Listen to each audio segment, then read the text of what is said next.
Herbert W. Armstrong, Tucson-1, Series 8W, Program 8W-1, the date May 27, 1978, Ambassador Television Productions.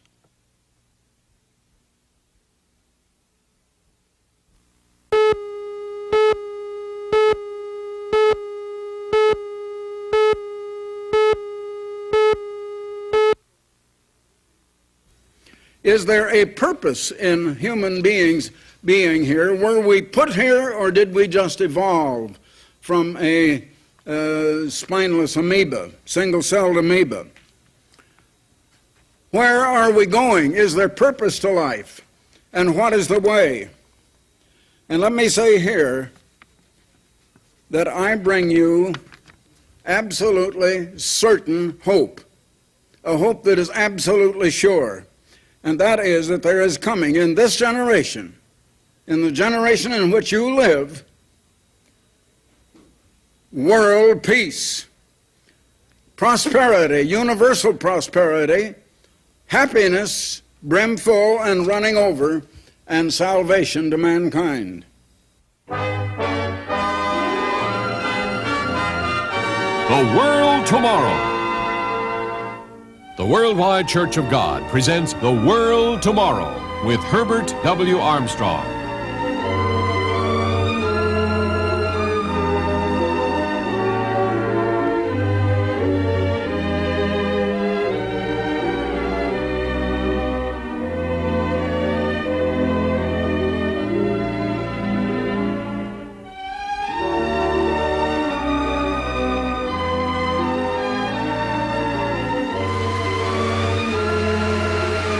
Ladies and gentlemen, Herbert W. Armstrong.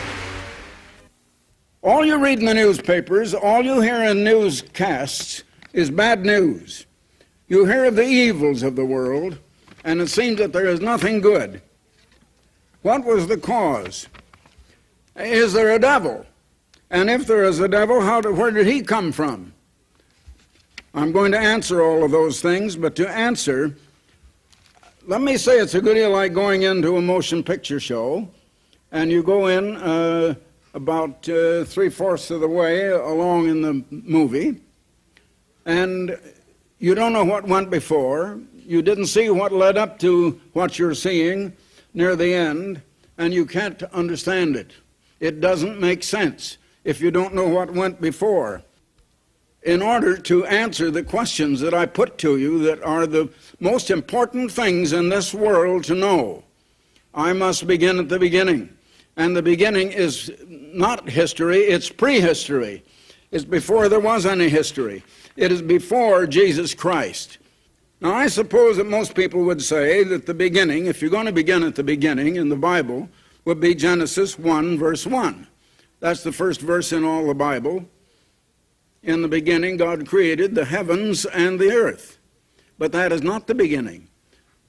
There is a prehistory considerably, and it might be even millions or billions of years before that, because the number of years, the amount of time, is not revealed at all.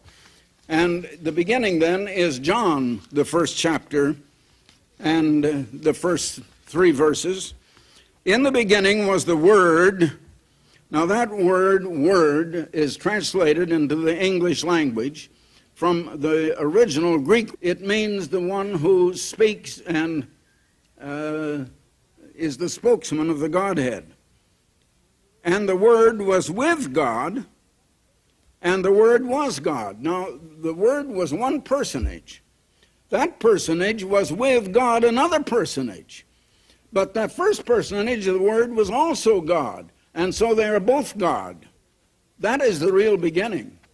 And that is before there was any earth. That is actually before there was any such thing as a physical universe. There was no earth, there was no sun, there were no planets, there were no galaxies. All that had come later. The second verse says, the same was in the beginning with God, that is, the spokesman, the Word. All things were made by him, and without him was nothing made that was made. In the 3rd chapter of Ephesians, there's a verse that says, God created all things by and through Jesus Christ. Now, in the 14th verse of this first chapter of John, you will read that the Word was made flesh and dwelt among us, and we beheld his glory, the glory as of the only begotten of the Father, full of grace and truth. That Word then became Jesus Christ. Now, there is no evidence of any physical universe of any kind at the time. They were just in outer space, if you can think about that. I can understand how this God and the Word, who are alone in space, and no other living creatures of any kind in existence anywhere, and how they must have thought and thought out what to do and planned, and they might have taken millions of years doing it. The amount of time is not revealed at all in the Bible. We don't know. But we do know this, that they created angels first. Angels are made out of spirit. They're not made out of matter.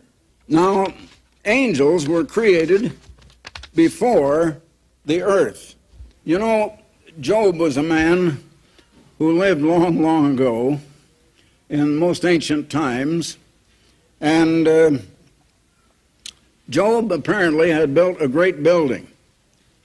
And I feel that it is certain that Job was the actual designer and builder of the Great Pyramid of Giza. Job was a man of great ability, great knowledge, great mind. Job was so near perfect that even Satan the devil couldn't find anything wrong with him. Satan is the accuser of God's people, but Satan wanted to accuse Job and had nothing to accuse him of. And Satan argued with God that if you take away from him all he has, then you'll find he'll turn against you and he will begin to commit sin. So God allowed it. Satan took away all of his sons, his children, all of his great vast wealth. He was the wealthiest man in the East, and left just Job and his wife penniless. And still Job did not sin. Satan then came to God and says, well, he says a man will do anything to save his own life. Let me touch him and then see if he doesn't turn against you. And God says, all right, I'll let you touch him, but spare his life. I will not give you any right to take his life. So Satan thought of the most painful thing that he could inflict on Job, short of death, and that was to fill him with boils from head to foot. Then Job's three friends came, and they began a discussion.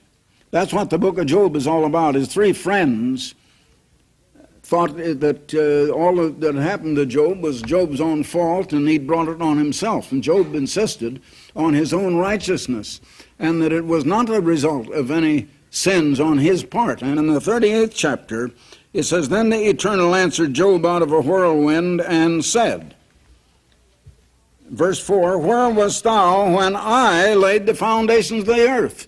Now this doesn't make sense. If Job had not built a great building, the greatest building on earth, the tallest and highest building until the Woolworth Tower was built down in Wall Street, New York, or just off of Wall Street. So Job had built some great building.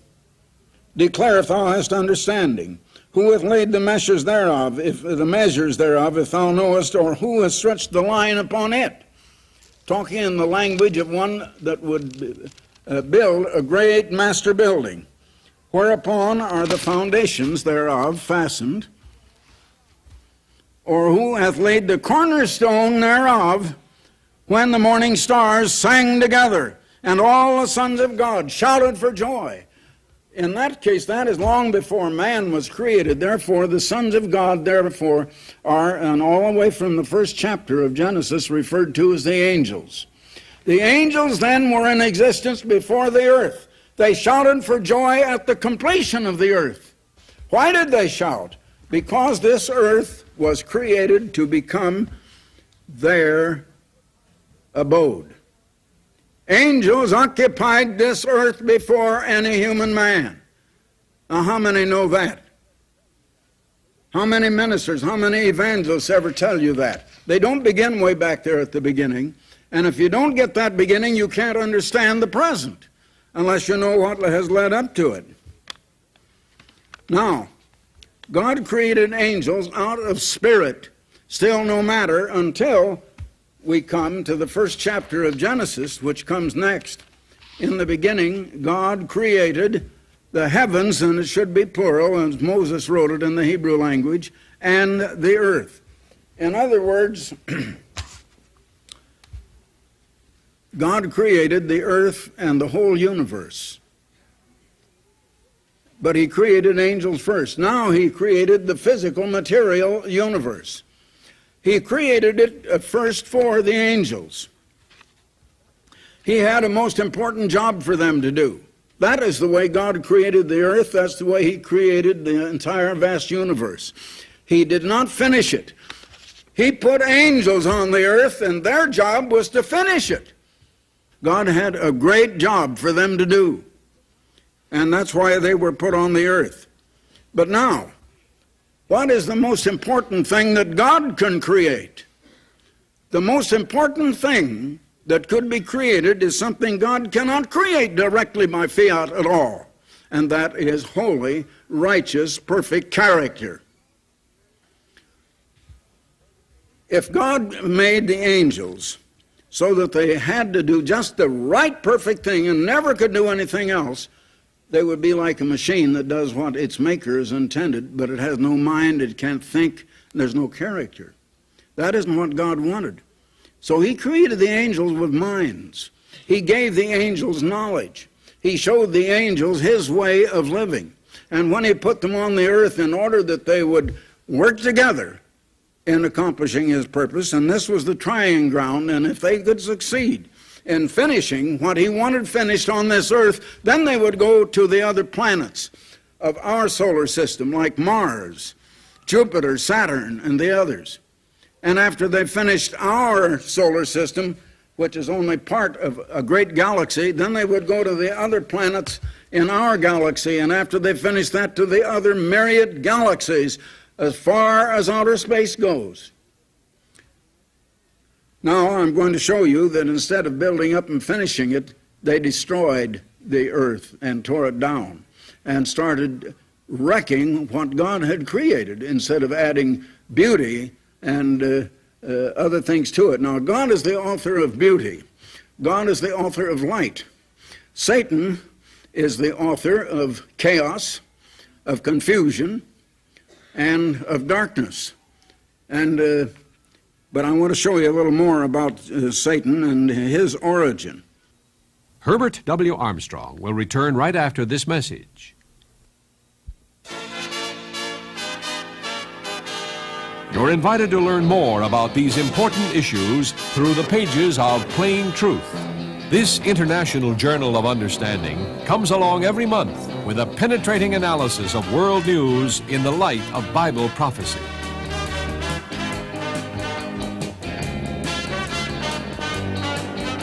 Plain Truth. This full-color monthly publication underscores the importance of biblical understanding in modern 20th century living.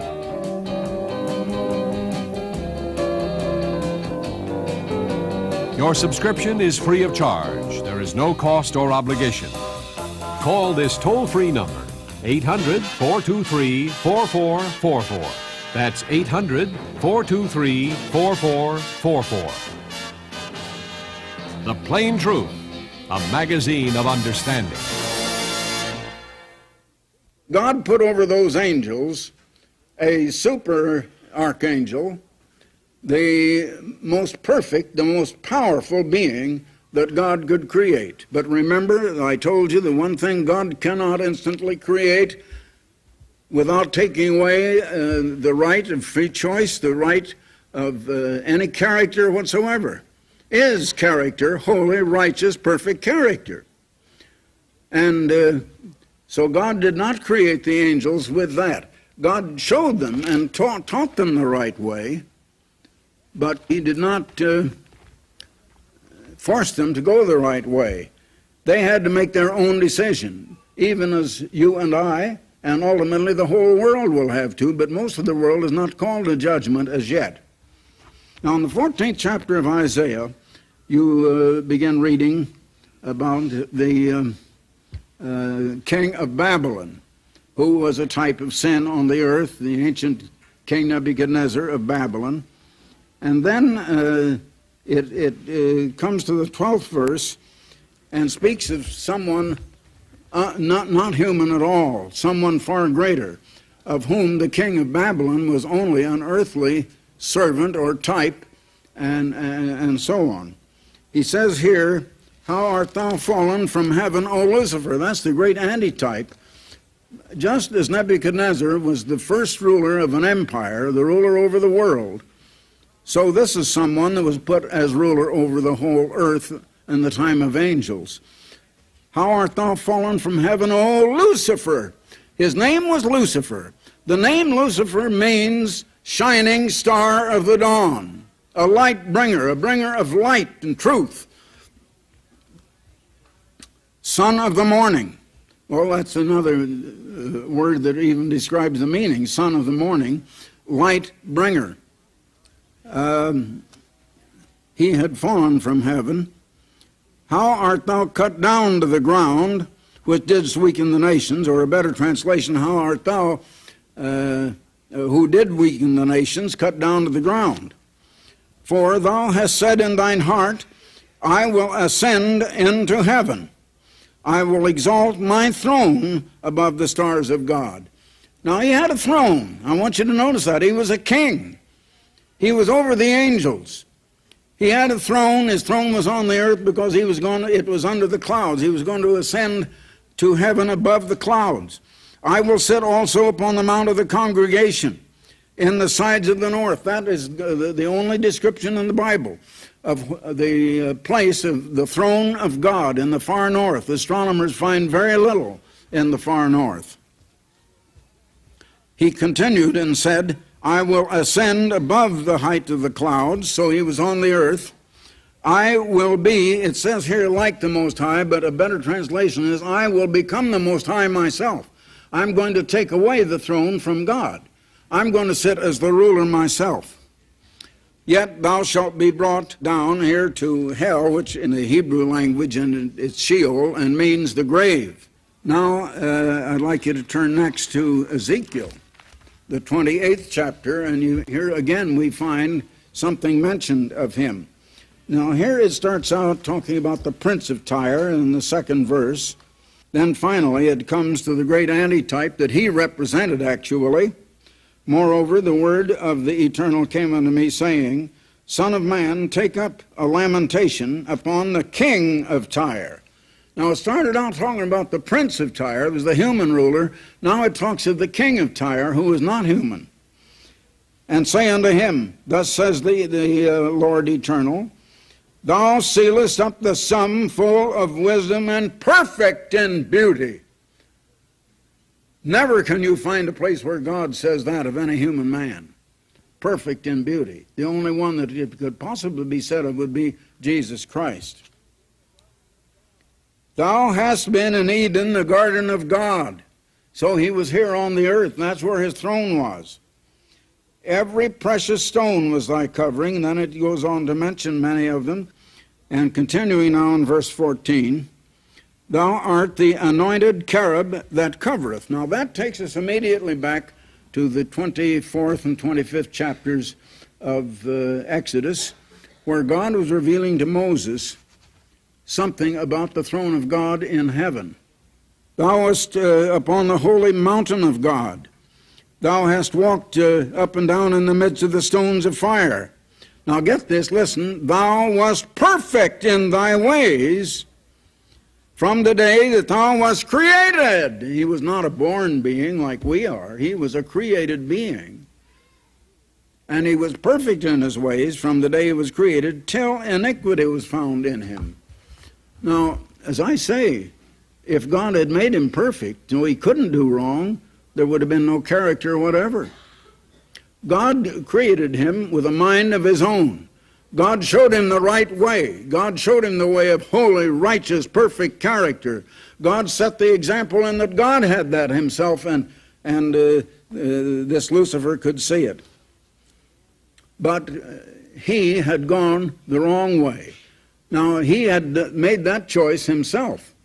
He had chosen the wrong kind of character. Now, the next verse here is, by the multitude of thy merchandise, and of course it was the king of the local prince of Tyre. It was the commercial center of the world. They have filled the midst of thee with violence, and thou hast sinned. Therefore I will cast thee as profane out of the mountain of God, and I will destroy thee, or remove thee is a better word, O covering cherub, from the midst of the stones of fire. Now this great archangel now became no longer Lucifer, the bringer of light and truth, but now the bringer of darkness, and a destroyer. Instead of a builder, instead of building up and adding to the earth and making it more glorious and more beautiful, which is the way of God, he now was making it ugly and destroying and tearing it down. Thou wast lifted up because of thy beauty. Thou hast corrupted thy wisdom by reason of thy brightness, and I will cast thee to the ground. Now, in the 12th chapter of the book of Revelation, you will find where John, in his vision, saw him and a third of the angels falling to the ground from heaven when they had tried to ascend up to heaven. Now, this great Lucifer now had led his angels into a rebellion. That left the earth in the condition that we find described back here in Genesis, the 1st chapter, and beginning with the 2nd verse. And the earth was. Now, that word was, as otherwise the Hebrew word is translated became. Because God didn't create it this way, it came to be this way, without form and void. Now, those words that Moses wrote in the Hebrew language were tohu and bohu. It means chaotic, confusion, waste and empty, and it means corruption and degeneration. It is not the way anything could be created, it is the way things become through evil. And so here the earth had come to be in that kind of a condition, and darkness was upon the face of the deep. Now we find that the whole earth was covered with water at that time, and it was all dark. Satan had brought darkness where God had put light. Now the first thing then that the Word did, who later became Christ, was to say, let there be light. But I don't want to get ahead of myself again. I'd like to have you turn to the 104th Psalm for just a moment, and the 30th verse, where it says, Thou sendest forth thy Spirit, that is, God sends forth His Spirit. They are created, and God does His creation by the Holy Spirit and through the Word of Christ. In other words, the way God creates, He creates through Christ. Christ is the Word, and He speaks, and it is done. How is it done? The Spirit of God is the power that does it. Now, it says here, Thou sendest forth their Spirit, they are created, and Thou renewest the face of the earth. When did God renew the face of the earth? Back in the 1st chapter of Genesis, you find that. Now, after the angels and all of that, we come back to Genesis 1, and we find that the earth had become chaotic and waste and empty, and darkness covered the surface of it, but it was the surface of water, all ocean, no dry land. And the Spirit of God moved upon the waters. Now, I just read to you how God first sends forth His Spirit, and then Christ speaks, and it is done. And God said, now the word for God, let me go back again. In the beginning, God created the heaven and the earth. The word for God there is not the word that means just Christ alone or God the Father alone. The word is Elohim in the Hebrew language, and it is a uniplural that means God the Father and Jesus, who later became the Son by a human birth. Now, They had been put on the earth, and the earth had come to this state of darkness and chaos and confusion. That is the result of what the angels did instead of adding to it and building up. So the angels had failed in their great purpose. Now, decay is not something created. It is the way something becomes as a result of a better creation. And that's what we found there. That's what was on the earth. Now, here is what I want to show you. At that point, it left only God, the one is called God and the one called the Word at that time. This is before Jesus had been born. So it was just God and the Word, and they were the only two beings in the whole universe now that had holy, righteous character, that because they could not ever commit sin. They could be relied on never to go the wrong way. God wanted billions of people who would finish his great creation. God created man then in his own image, in his likeness, but he created man out of flesh, out of matter. God's purpose now to reproduce himself, the greatest feat that even God could ever accomplish, and that includes bringing us into righteous and holy and perfect character, required man to be made of physical matter. That's why God had created matter, because he foresaw that. It's like a fail-safe plan. Now, what is the one thing uppermost in the mind of God now? He has human beings on the earth, and the thing uppermost in the mind of God is to restore the government of God and the character of God in humans. Now, until you understand all of that background, you can't understand the truth about mankind, beginning with Adam and coming on up to Christ and from there on. And until you understand these things, you don't know why you were born, you don't know why things are like they are on this earth, you don't know what's ahead and how it's all going to come out finally with Christ coming back as the King of Kings and the Lord of Lords. He is already qualified, and he will come back to take over the reins of government of every nation on earth. Actually, Satan has been in charge and has deceived all nations. Now, how he is deceived, that has to come in another program later, which I hope to bring you very soon, and should come 1 week from now. And I will go on and show you what led man into all of the troubles that we have, how we're to be delivered out of them, how God's plan works, what salvation is, why the world is so deceived and doesn't understand the truth of God. You'll have to begin at the beginning. Today I have begun at the beginning, and I have brought you up to the time when God was restoring and recreating the surface of the earth for man. Next time I will begin with the creation of man and what went on from there. So that will be it for this time. Goodbye, friends. For the free literature offered on this program, write Herbert W. Armstrong, Pasadena, California, 91123. In Canada, Box 44, Vancouver, BC. Or in the continental United States, you may call this toll-free number, 800-423-4444. That's 800-423-4444. In California, dial direct 213-577-5225. The preceding program and all literature were produced by the Worldwide Church of God.